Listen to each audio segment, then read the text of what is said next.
Secretário de Estado da Igualdade, a apreciação da alume Parlamento Fuensai, nomos do grupo Feto Século XXI, hamuto com parceiro Oxfam. Secretário de Estado da Igualdade, Elvina Souza de Carvalho, a apreciação bem participa atividade de diálogo ambiental com a mudança climática no financiamento climático, nebe o tema financiamento para futuro sustentável, a forçação climática, ligue diálogo inclusivo, nebe realiza a Salão Delta Nova Dili, quinta-feira Nia foi a apreciação cliente, mas jovem alume Parlamento Fuensai, nomos do grupo Feto Século XXI, hamuto com Oxfam, no parceiro Siracelo, onde promove no açai sirene consciência, ligue diálogo, nomos campanha com a mudança climática.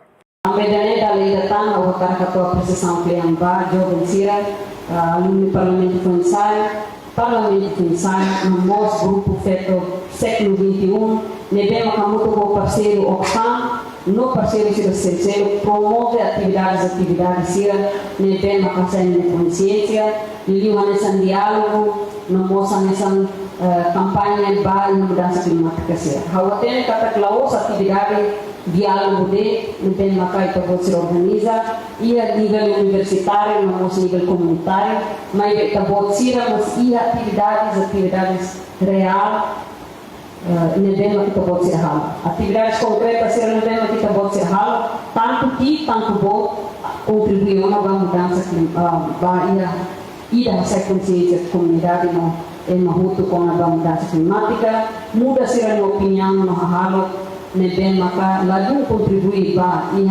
a habali ambiental e também nebema kawanai kata kita buat Sira maka saya dulu eruiba mudança climática e Itabot-Sira tem que na fatin continua a promover atividades. Reportagem Senhorinha Pereira, televisão tem propósito. Janela informação ba emogoto.